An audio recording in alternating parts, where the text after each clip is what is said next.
إله إلا الله قربانی کیا ہے؟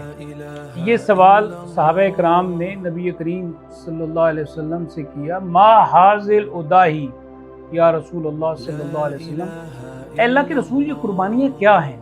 تو حضور علیہ السلام نے فرمایا کہ سنت ابیکم ابراہیم، تمہارے باپ ابراہیم علیہ السلام کی سنت۔ تو صحابہ نے پوچھا اللہ کے رسول صلی اللہ علیہ وسلم اس میں ہمارے لیے اجر کیا ہے؟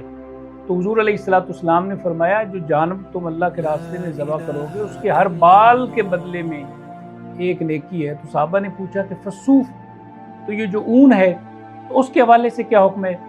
تو حضور علیہ السلام نے فرمایا کہ ہر اون کا جو بال ہے تو اس کے بدلے میں نیکی ہے۔ اور دیگر احادیث میں یہ ملتا ہے کہ یہ جو قربانی کا جانور ہے یہ جہنم سے حجاب بن جائے گا ایک مسلمان کے لیے۔ اور یہ بھی ہے کہ پل صراط کے اوپر سواری ہوگا، ہم قربانی کا جو بھی جانور لیں تو وہ اچھا جانور لیں، فربا لیں، تاکہ اس کا جو ایک گوشت ہے وہ دیگر لوگوں تک بھی پہنچے اور وہ بھی اس سے فائدہ اٹھائیں۔